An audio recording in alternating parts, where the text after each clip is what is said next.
आज हम थर्मोडायनेमिक्स के बेसिक कॉन्सेप्ट्स के बारे में चर्चा करेंगे, बातें करेंगे। थर्मोडायनेमिक्स इंजीनियरिंग और विज्ञान का एक महत्वपूर्ण विषय है जो ऊष्मा, हीट, कार्य, वर्क और ऊर्जा, जिसे एनर्जी कहते हैं, के नियमों को समझने में मदद करता है। यह विषय कई इंजीनियरिंग क्षेत्रों में उपयोगी है, जैसे कि उत्पादन ऊर्जा के, इंजन कार्य प्रणाली के, जिसे हम लोग पावर जनरेशन, इंजन ऑपरेशंस और रेफ्रिजरेशन सिस्टम के लिए ये उपयोगी है। तो हम लोग अब इस बेसिक्स को समझते हैं एक एक करके। जैसे कि यह प्रश्न है, what is a thermodynamic property.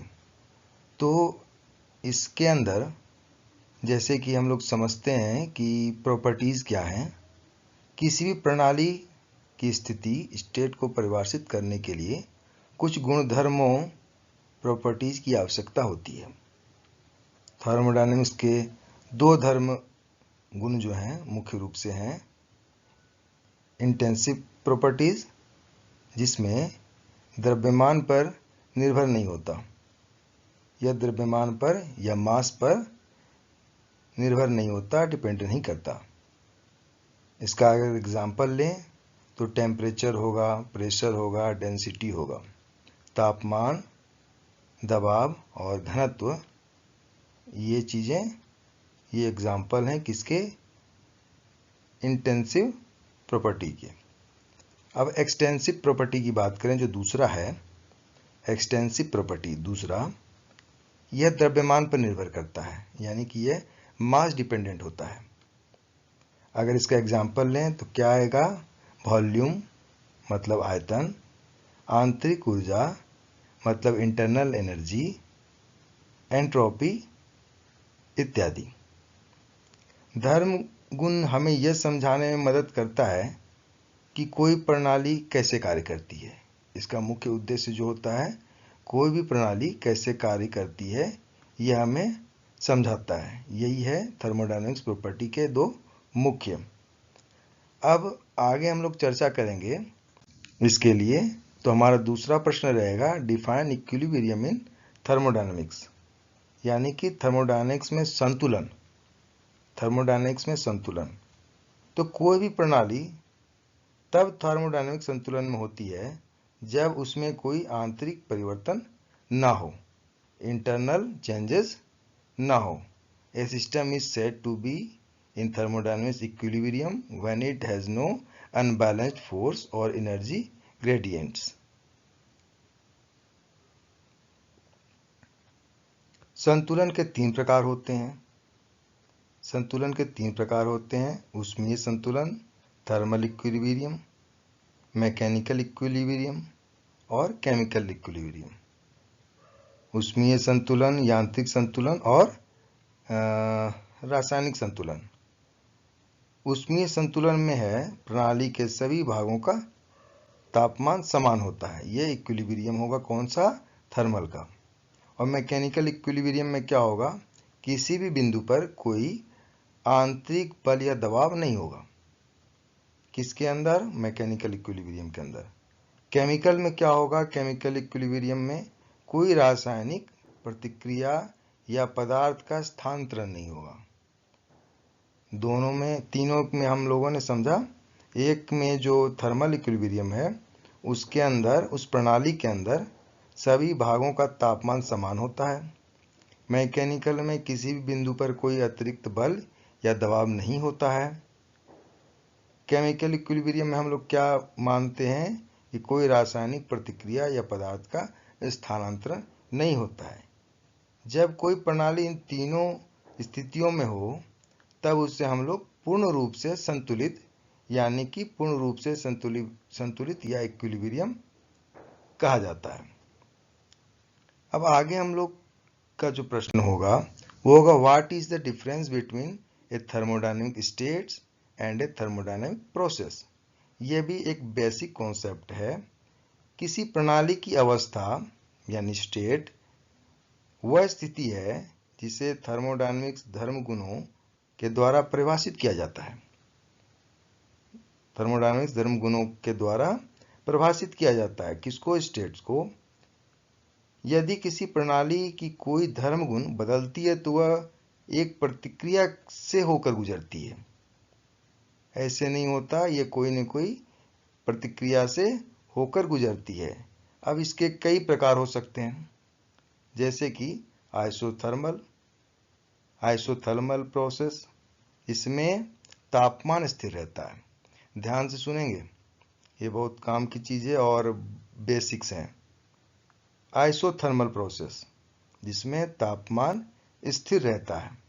Isobaric process होता है, एक आइसोबारिक प्रोसेस होता है। उसमें क्या है? इसमें दबाव स्थिर होता है।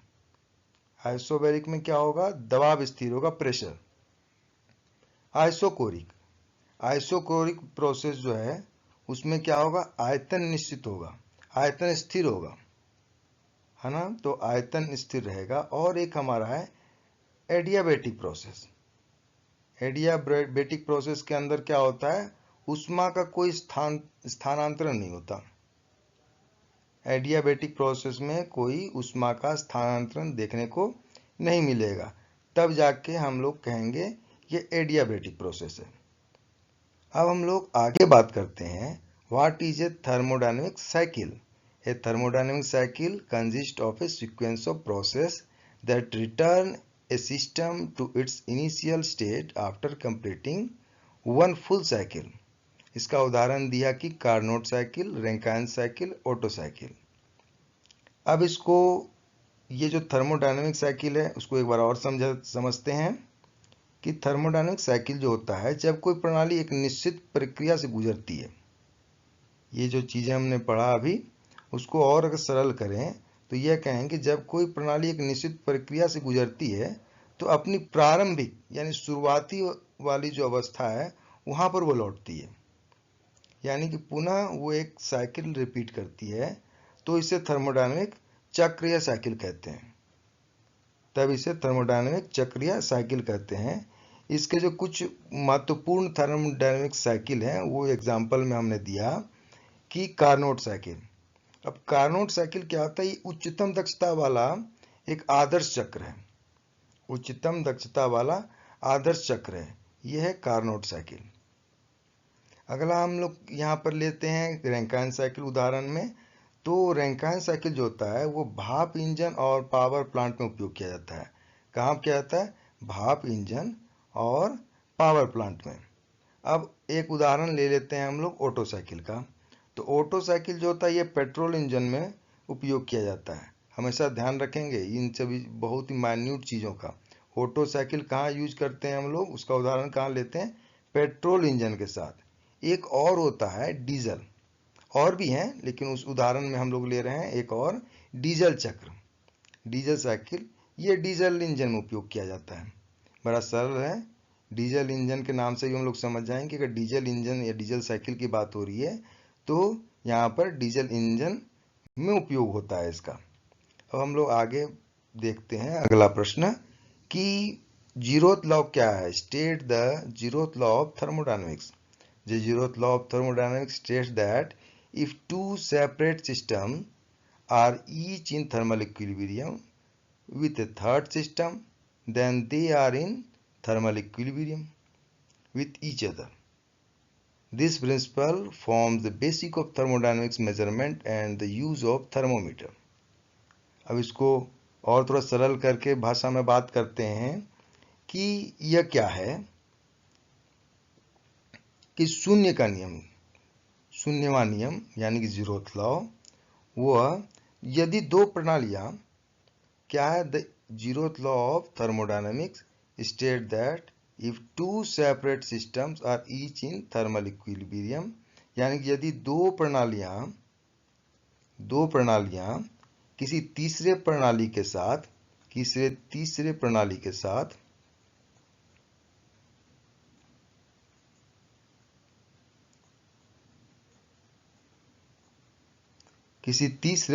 के साथ उसमें संतुलन में है तो वे आपस में भी संतुलन में होंगी। आपस में भी संतुलन में होंगी। ये जो बेसिक्स है लॉ का वो आपको सीधे सरल भाषा में समझा रहे हैं कि यदि दो प्रणालियां किसी तीसरे प्रणाली के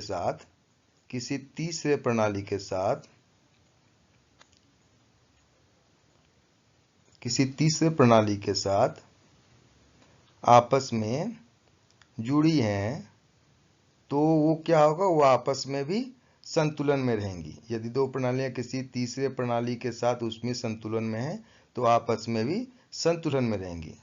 इस नियम के कारण तापमान को मापा जा सकता है। अब इसमें ये बहुत ही मुख्य बात है कि आप तापमान को कैसे नापते हैं, तो यही लॉ है ना, यही लॉ है कि इसी नियम के कारण हम लोग तापमान को माप सकते हैं और थर्मामीटर का उपयोग संभव होता है। इसके पीछे यह एक ठोस कारण है जिसके कारण हम लोग थर्मामीटर का यूज करते हैं। अब हम लोग अगले प्रश्न पर जाते हैं कि what is heat transfer. Heat transfer क्या है? तो ऊष्मा का स्थानांतरण तीन प्रकार से होता है। उससे पहले heat transfer is the process of energy movement between systems और surrounding due to a temperature difference. तापमान के अंतर होने के कारण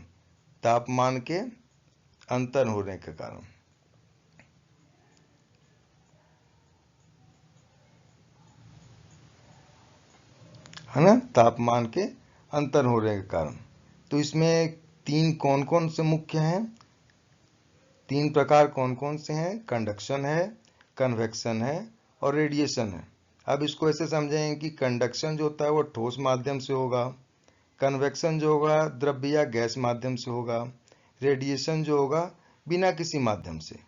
जैसे हम लोग चाय की केतली जो गर्म करते हैं ना, इसका एक बहुत बढ़िया उदाहरण है ये। चाय की केतली जब हम लोग गर्म करते हैं,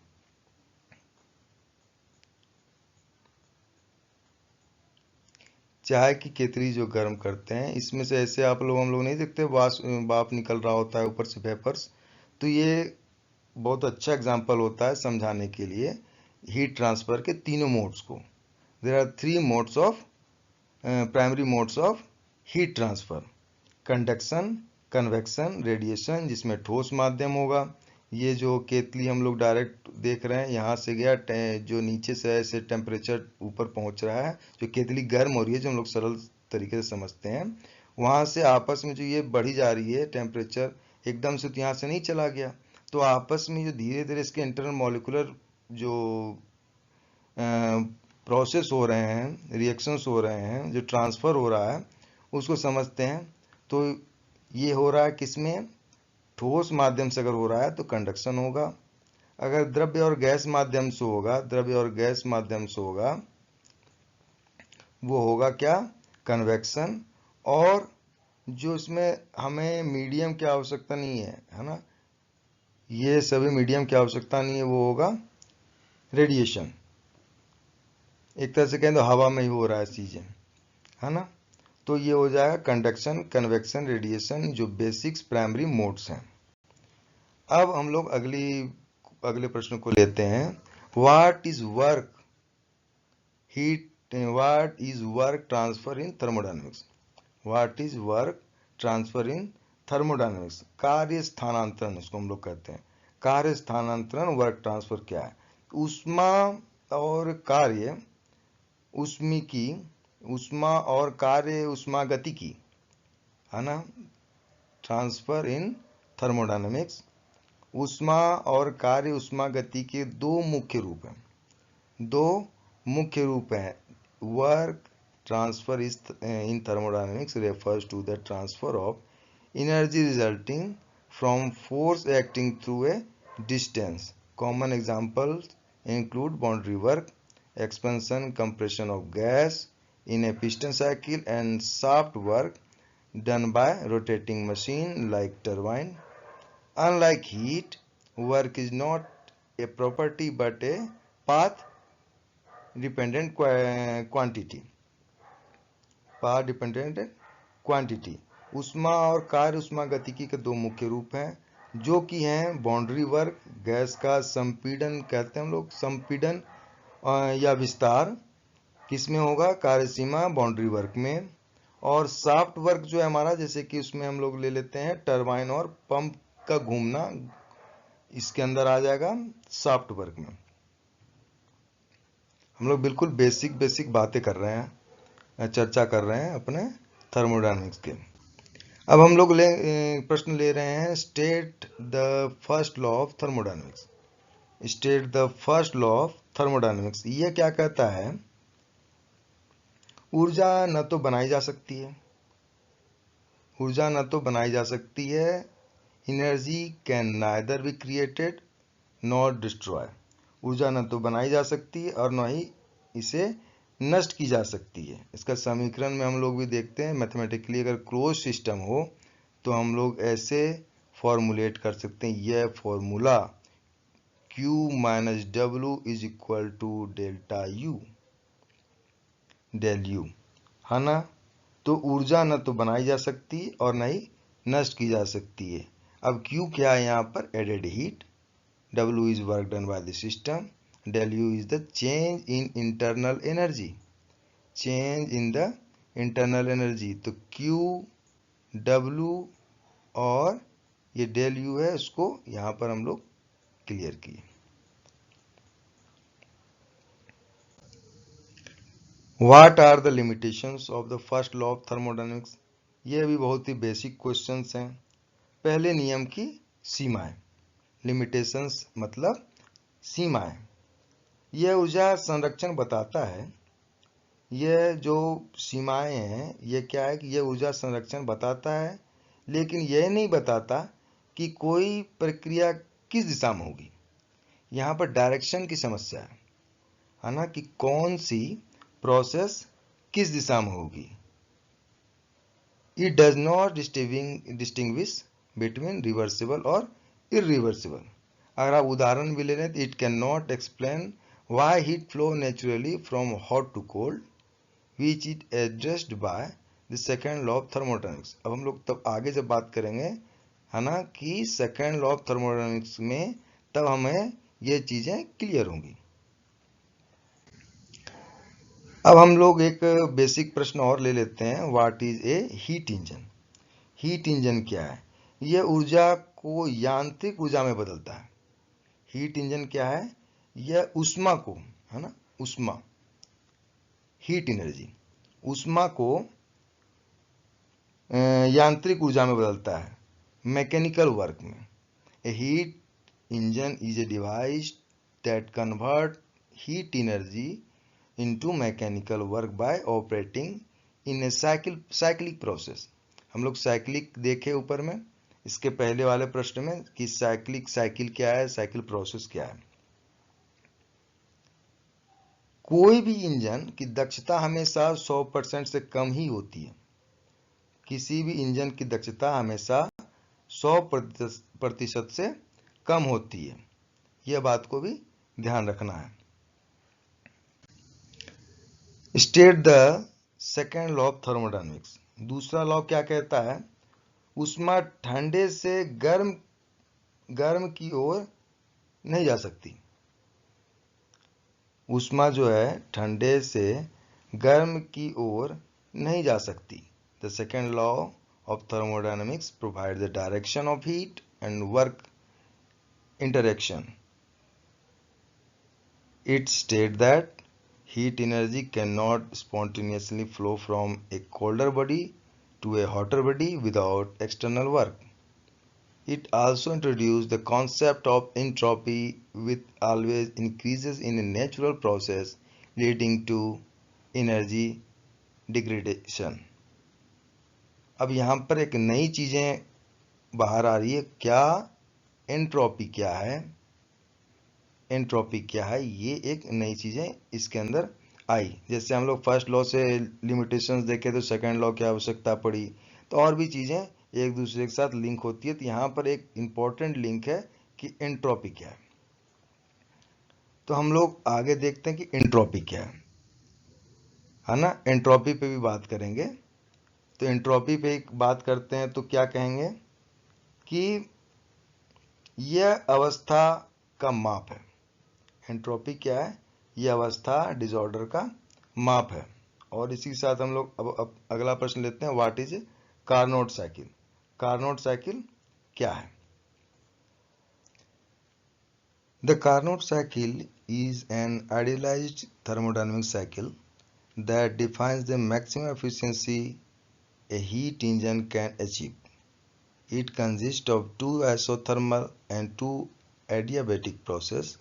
The efficiency of a Carnot engine depends only on the temperature of the heat sources and sink, and it is given by, ये फॉर्मुलेट किया गया यहाँ पर efficiency को, जहाँ पर TH और TL दो हैं यहाँ पर। क्या है? एक एब्सोल्यूट टेम्परेचर होगा ऑफ द हीट सोर्सेज और सिंक का, एक हीट सोर्सेज का, एक सिंक का होगा रिस्पेक्टिवली, क्रमानुसार होगा ना। इससे क्या होगा? इससे इफिशियंसी हम लोग देख सकते हैं। और इसको अगर सरल भाषा में और समझें कि कार्नोट चक्र क्या है, कार्नोट साइकिल क्या है, तो कार्नोट साइकिल एक आदर्श चक्र है जिसको हम लोग आइडियल साइकिल कहते हैं, जिसे निकोलस लियोनार्ड ने प्रपोज किया था, प्रस्तावित किया था। और यह जो होता है एक रिवर्सिबल साइकिल है जिसे हम लोग प्रतिवर्ती कहते हैं, प्रतिवर्ती चक्र होता है ये। और इसकी जो दक्षता होती है वो सभी ऊष्मा जो इंजनों हैं, ऊष्मा इंजन में इंजनों से अधिक होती है। मतलब ये जो कहना चाह रहा है कि define the maximum efficiency of A heat engine can achieve. तो यह जो होता है इसकी दक्षता जो होती है सभी ऊष्मा इंजनों से अधिक होती है। इसमें 4 चरण होते हैं, इसमें 4 चरण होते हैं, 2 आइसोथर्मल और 2 एडियाबेटिक। इसमें 4 चरण होते हैं। अगर हम लोग क्रम से बात करें तो isothermal expansion, adiabatic expansion, isothermal compression, adiabatic compression. एक आइसोथर्मल हो गया और 2 आइसोथर्मल हो गया और 2 एडियाबेटिक हो गया।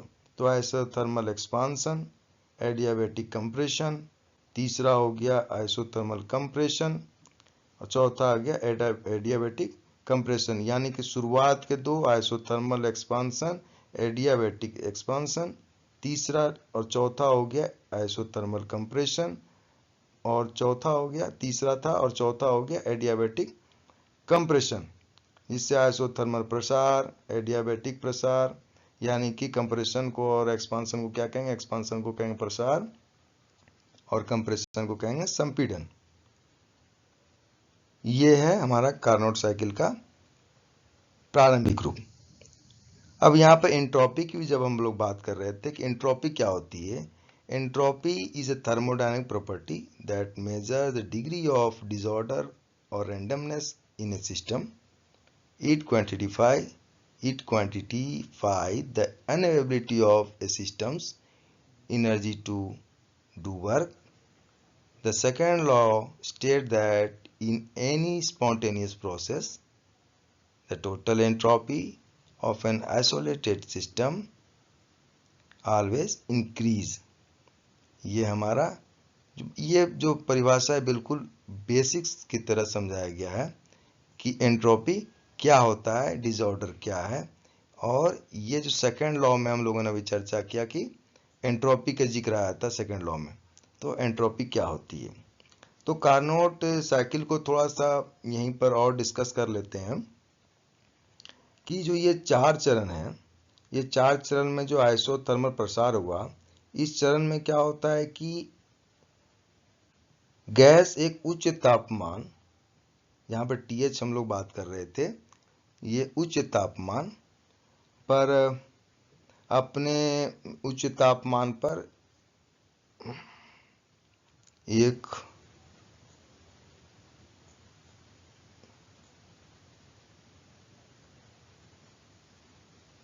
आइसोथर्मल एक्सपांसन की बात कर लेते हैं, एडियाबेटिक एक्सपांसन की बात कर लेते हैं, फिर आइसोथर्मल कंप्रेशन की बात कर लेंगे और फिर जो जा कर के एडियाबेटिक कंप्रेशन की बात कर लेंगे। आइसोथर्मल प्रसार, एडियाबैटिक प्रसार, आइसोथर्मल संपीड़न और ये वाला एडियाबैटिक संपीड़न। इसमें जो हो रहा है, इस चरण में जो होता है उसमें एक उच्च तापमान का जो स्रोत होता है उससे ऊष्मा हम लोग प्राप्त करते हैं। अब इस पे बात हो रही है। और तापमान जो स्थिर रहता है और गैस कार्य जो है होती है ना, गैस वर्क होती है यहाँ पर। और अब जब दूसरे की बात कर रहे हैं, इस चरण में ऊष्मा विनिमय स्थिर होता है, जीरो होता है, गैस का तापमान कम हो जाता है और यह कार्य करती है। इसी के साथ जब तीसरा वाला आता है आइसोथर्मल कंप्रेशन, इसमें गैस का जो तापमान होता है वो निम्न होता है, यह ऊष्मा छोड़ती है, संपीड़ित होती है। और चौथा जो एडियाबैटिक संपीड़न होता है, कोई ऊष्मा विनिमय नहीं होता है, इसमें कोई ऊष्मा विनिमय नहीं होता है, कोई एक्सचेंज यहाँ पर नहीं हो रहा है और जो गैस का तापमान जो होता है वहाँ बढ़ जाता है और गैस अपनी प्रारंभिक अवस्था में आ जाती है। ये साइकिल अपनी वापस वही साइकिल में आ गई है ना, ये गोल घूम रहा है साइकिल। तो अब कार्नोट दक्षता की बात ही हो गई थी और हम लोग यहाँ पर एंट्रोपी को भी समझे। अब अगला प्रश्न हमारा रहेगा क्लॉसियस इनइक्वालिटी क्या है। Clausius inequality states that the cyclic integral of the heat transfer divided by temperature is always less than or equal to 0 for a real irreversible process. This inequality forms the basis of defining entropy and determining whether a process is reversible or irreversible. इसको समझने के लिए क्या है कि यह जो law है क्लॉसियस इनइक्वालिटी, ये जो क्लॉसियस इनइक्वालिटी है वो क्या है, यह द्वितीय जो हमारा नियम है सेकंड लॉ ऑफ थर्मोडायनामिक्स उससे ये रिलेटेड है, सेकंड लॉ ऑफ थर्मोडायनामिक्स से रिलेटेड है। तो ये क्या करता है कि ये किसी भी प्रणाली के एंट्रोपी परिवर्तन को दर्शाने के लिए प्रयोग किया जाता है। किसके लिए? एंट्रोपी चेंज के लिए, एंट्रोपी चेंज को दर्शाने के लिए किया जाता है। जैसे कि इसमें मैथमेटिकल जो एक्सप्रेशन यहाँ दिया गया है, मैथमेटिकल एक्सप्रेशन दिया गया, ये इसको अच्छे से डिफाइन करता है कि heat transfer divided by the cyclic integral of the heat transfer divided by temperature is always less than और equal to 0 for a real irreversible process. साथ ही ये दो क्लॉज भी दिए हुए हैं। तो क्या है कि जो क्लॉसियस असमानता होती है वो, अच्छा यहाँ पर डी क्यू क्या है, डी क्यू को और थोड़ा सा समझ लें तो स्पेसिफिक, तो डी क्यू जो होती है प्रणाली द्वारा लिया गया ऊष्मा यानी कि हीट ट्रांसफर। टी जो होता है ऊष्मा का स्थानांतरण, जो ये प्रणाली के दौरान जो स्थानांतरण हो रहा है ऊष्मा का, उसका तापमान। और ये क्या है, ये चक्रीय समाकलन है। चक्रीय समाकलन को कहते हैं इंटीग्रेशन को, है ना, ये साइक्लिक इंटीग्रेशन। तो ये इंटीग्रेशन है ना, अब किसके किसके बीच में है, प्रणाली द्वारा लिया गया ऊष्मा, प्रणाली द्वारा लिया गया ऊष्मा और साथ में ऊष्मा का स्थानांतरण जो हो रहा है टी, ये क्या होगा, ऑलवेज इक्वल टू या लेस देन होगा किसके, ऑलवेज लेस देन और equal to 0 for a real irreversible process. अब रिवर्सिबल प्रोसेस को क्या कहते हैं हिंदी में, प्रतिवर्ती। प्रतिवर्ती चक्र के लिए क्या होगा, ये प्रतिवर्ती चक्र के लिए होगा बराबर, रिवर्सिबल के लिए ये होगा किसके लिए, रिवर्सिबल के लिए, इसको ध्यान रखेंगे। इसके लिए क्या होगा ये, और अगर इरिवर्सिबल की बात होगी, इरिवर्सिबल की बात होगी तो ये क्या हो जाएगा, लेस देन, यहाँ पर सिंबल लगेगा लेस देन का, ये यहाँ पे ये चेंजेस हो जाएंगे, इक्वल टू 0, ये चेंज हो रहा है रिवर्सिबल के लिए इक्वल टू और इरिवर्सिबल के लिए लेस देन। यदि दो प्रतिवर्ती है तो चक्र में एंट्रोपी परिवर्तन शून्य होगा और आइडियल स्थिति में यह केवल कार्नोट साइकिल में पाया जाता है। आइडियल स्थिति में यह केवल कार्नोट साइकिल में पाया जाता है। और इरिवर्सिबल चक्र जो है जिसमें हम लोग लेस देन का सिंबल यूज कर रहे हैं, लेस देन 0, ये वास्तविक जीवन में सभी प्रक्रियाएं किसी किसी हद तक अप्रतिवर्ती होती है। इस स्थिति में एंट्रोपी का उत्पादन, एंट्रोपी जनरेशन होता है। अब क्लॉसियस जो असमानता है द्वितीय नियम से, सेकेंड लॉ ऑफ कनेक्शन, वो यह है कि यह असमानता बताती है कि कोई भी थर्मोडायनामिक्स चक्र पूरी तरह से 100% एफिशिएंट नहीं हो सकता। हर ऊष्मा इंजन, हीट इंजन जो है को कुछ न कुछ ऊष्मा बाहर निकालनी पड़ती है जिससे एंट्रोपी बढ़ती है। यह सिद्धांत यह भी समझाएगा कि ऊष्मा हमेशा उच्च तापमान से निम्न तापमान की ओर स्वतः प्रवाहित होती है ना, प्रवाहित होती है यानी कि फ्लो करती है। कहां से कहां पर? उच्च तापमान, high temperature to low temperature. और इसका एप्लीकेशन कहाँ कहाँ है? क्लॉसियस इनइक्वालिटी का एप्लीकेशन कहाँ कहाँ देखने को मिलेगा? ये जो है ये प्रतिवर्ती और अप्रतिवर्ती, ये 2 जगह 3 जगह, यानी जो सामान्य रूप से हम लोग चर्चा करते हैं ये यहीं पर है। कहाँ पर? प्रतिवर्ती प्रतिक्रिया के लिए और अप्रतिवर्ती प्रतिक्रिया के लिए। ये 2 चीज़ें सामान्य रूप से हम लोग बात कर सकते हैं। और अगर इसका निष्कर्ष निकालें कि यह जो क्लॉसियस इनइक्वालिटी है वो असमानता जो अद्वितीय नियम का है, वह यहाँ पर हम लोग डिस्कस कर सकते हैं, देख सकते हैं किसमें? क्लॉसियस इनइक्वालिटी में। यहाँ पर रिवर्सिबल और इरिवर्सिबल 2 टर्म्स की बात की हम लोग। अब आज का ये लास्ट क्वेश्चन होगा जो बेसिक्स में हम लोग ले रहे हैं अभी। What is the concept of availability and unavailable energy? What is the concept of availability and unavailable energy? तो available पर बात करें तो availability is also called energy, है ना? Availability also called energy refers to the maximum useful work that can be obtained from a system force to reach equilibrium with its surroundings. Unavailable energy is the portion of energy that cannot be converted into the work due to the irreversibility and entropy increases. This concept is crucial in designing efficient energy system. यहाँ पर 2 चीज़ें हैं, एक availability, एक availability और एक unavailability. पहला है अवेलेबिलिटी, दूसरा है अनअवेलेबल। तो क्या है ये? सीधा बात करें ना तो ये क्या है? ये आल्सो हम लोग एनर्जी कह सकते हैं। ये रेफर करता है maximum use of work that can be obtained from A system before the reaches equilibrium with its surrounding. और दूसरा जो अनअवेलेबल होगा वो क्या होगा?